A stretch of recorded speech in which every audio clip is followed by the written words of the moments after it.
Assalamualaikum warahmatullahi wabarakatuh. Malam itu, kawasan Menteng mendadak gempar. Sebuah rumah mewah milik Sahroni, seorang pengusaha otomotif yang juga dikenal dekat dengan sejumlah pejabat, dibobol maling. Polisi setempat segera memasang garis kuning, sementara warga berkerumun di luar pagar rumah tinggi yang biasanya dijaga ketat oleh satpam pribadi. Namun, yang membuat kasus ini berbeda dari perampokan biasa bukanlah jumlah harta yang raib. Justru yang bikin heboh adalah kabar bocoran dari salah satu pelaku yang tertangkap. Dalam interogasi, ia mengaku tidak hanya menemukan perhiasan, uang tunai, dan barang elektronik, melainkan juga sebuah map tebal berisi dokumen penting yang tersimpan di lemari besi kecil. Awalnya saya kira itu cuma surat biasa, tapi setelah saya buka, ada ijazah dengan nama Mulyono. Yang bikin saya kaget, cap dan tanda tangannya terlihat janggal, ujar salah satu pelaku dengan suara bergetar saat digelandang polisi. Nama Mulyono bukan nama asing di telinga publik. Ia adalah sosok politisi kontroversial yang akhir-akhir ini sedang naik daun, bahkan dikabarkan tengah mempersiapkan diri maju dalam pemilu mendatang. Isu dugaan korupsi dan penyalahgunaan wewenang sempat mencuat, namun selalu berhasil ia tepis dengan manuver politiknya. Kini, dengan temuan ijazah yang diduga palsu itu, publik mulai menduga ada rahasia besar yang disembunyikan. Media lokal pun langsung mencium aroma skandal. Sementara polisi terpaksa berhati-hati menutup mulut karena kasus ini bisa menyeret nama besar di ranah politik. Di sisi lain, warga sekitar masih penasaran, mengapa dokumen milik Mulyono bisa tersimpan di rumah Sahroni? Apa hubungan keduanya? Dan yang paling mengejutkan, jika benar ijazah itu palsu, apa dampaknya bagi karir politik Mulyono? Kabar ini pun viral di media sosial, dengan tagar ijazah palsu Mulyono menduduki trending teratas hanya dalam beberapa jam. Mau saya lanjutkan ke bagian 2 sekarang, di mana polisi mulai menyelidiki isi map itu lebih detail dan menemukan hal mengejutkan lain? Bagian 2. Bocornya fakta di balik map rahasia keesokan harinya, suasana di Polres Jakarta Pusat makin riuh. Map coklat yang diamankan dari rumah Sahroni akhirnya dibuka dalam pemeriksaan tertutup. Di dalamnya, selain ijazah atas nama Mulyono, terdapat beberapa lembar transkrip nilai, surat keterangan lulus, hingga cap universitas yang terkesan dicetak ulang. Seorang penyidik senior yang sudah berpengalaman dalam kasus pemalsuan dokumen langsung mengernyit. Ini kertasnya baru, tintanya pun belum sepenuhnya pudar. Kalau benar ijazah tahun 90-an, mestinya kertas sudah agak kusam, katanya pelan kepada rekan-rekannya. Tak lama kemudian, foto-foto hasil pemeriksaan dokumen itu bocor ke publik. Entah siapa yang membocorkannya, tapi dalam hitungan jam, media sosial kembali meledak. Netizen membandingkan cap universitas pada ijazah tersebut dengan versi asli yang mudah ditemukan di internet. Hasilnya jelas, ada perbedaan mencolok. Gila! Kok bisa orang setinggi itu punya ijazah palsu? Tulis salah satu akun. Kalau beneran palsu, berarti semua jabatannya selama ini berdiri di atas kebohongan.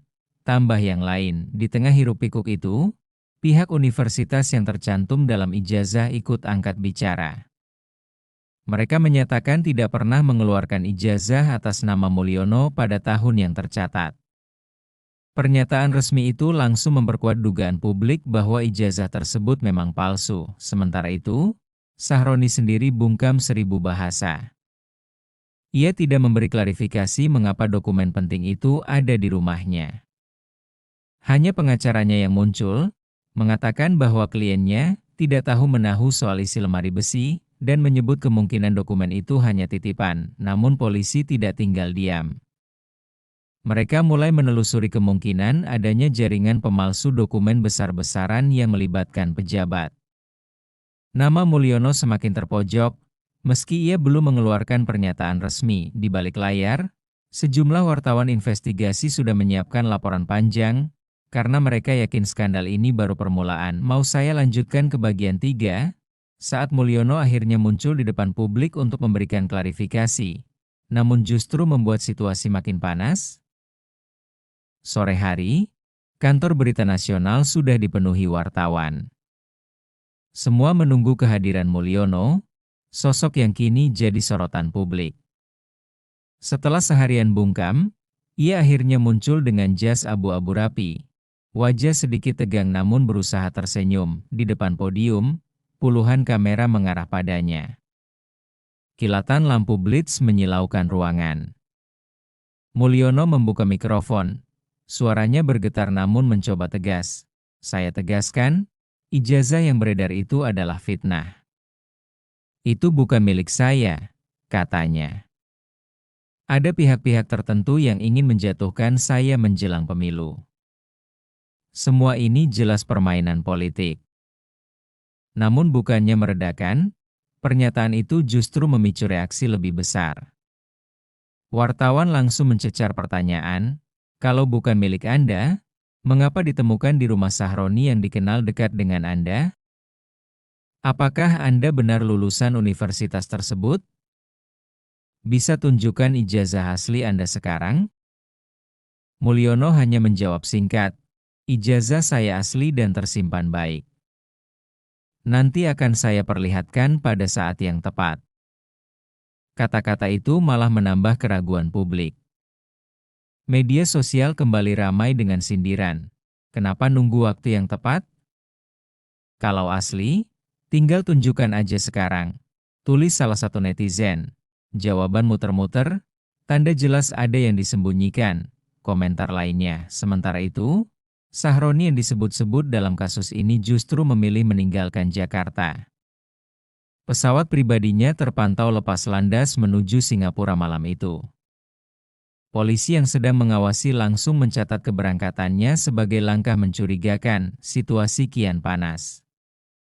Isu ijazah palsu berubah menjadi bola liar yang mengancam karir politik Mulyono.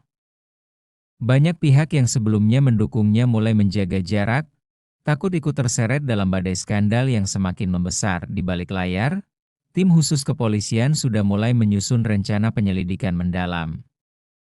Mereka curiga dokumen itu hanya permukaan dari kasus yang jauh lebih besar. Mau saya lanjutkan ke bagian 4. Saat penyidik menemukan jejak jaringan pemalsuan dokumen dan mulai mengaitkannya dengan sejumlah pejabat lain. Bagian 4. Jejak jaringan pemalsu malam itu, tim penyidik khusus dari Bareskrim dikumpulkan dalam rapat tertutup. Map berisi barang bukti diletakkan di atas meja panjang, dengan foto-foto detail ijazah yang sudah diperbesar. Seorang penyidik senior menunjuk cap universitas yang cacat cetak dan berkata pelan, ini bukan kerjaan amatir. Mesin cetak yang dipakai bukan mesin murah. Ini jaringan besar. Dari hasil penelusuran, polisi menemukan bahwa kertas dan tinta yang digunakan dalam ijazah palsu tersebut identik dengan barang bukti dari kasus pemalsuan dokumen yang pernah dibongkar di Surabaya 2 tahun lalu. Bedanya, kasus itu waktu itu dianggap kecil dan hanya menjerat 3 orang tukang cetak jalanan, namun kali ini, alurnya berbeda. Bukti awal menunjukkan ada tangan-tangan kuat yang sengaja menutup kasus serupa agar tidak terbongkar ke publik. Tak berhenti sampai di situ, penyidik juga menemukan sebuah catatan kecil di map yang diamankan dari rumah Sahroni. Catatan itu berupa daftar nama dengan kode angka di sampingnya. Beberapa nama di daftar tersebut ternyata adalah pejabat aktif, bahkan ada anggota DPR yang masih menjabat.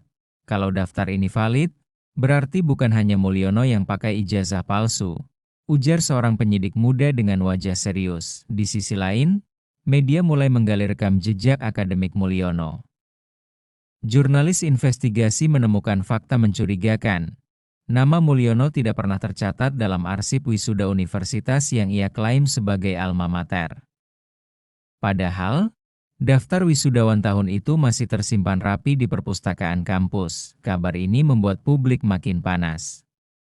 Para mahasiswa turun ke jalan, melakukan aksi di depan kampus dengan membawa poster bertuliskan, "Pejabat bohong rakyat dirugikan. Ijazah palsumu, masa depan kami taruhan." Gelombang protes itu mulai mengganggu stabilitas politik. Pemerintah pusat pun ikut angkat suara, mendesak polisi bekerja cepat dan transparan. Namun, Diam-diam, ada tekanan besar dari pihak-pihak tertentu agar kasus ini dihentikan. Beberapa penyidik mendapat telepon gelap, bahkan ancaman. Di tengah tekanan itu, satu hal makin jelas, kasus ini bukan lagi soal satu ijazah palsu, melainkan pintu masuk ke jaringan mafia gelap yang bisa mengguncang kursi kekuasaan. Mau saya lanjutkan ke bagian 5? Saat salah satu saksi kunci yang tahu detail pemalsuan tiba-tiba hilang misterius,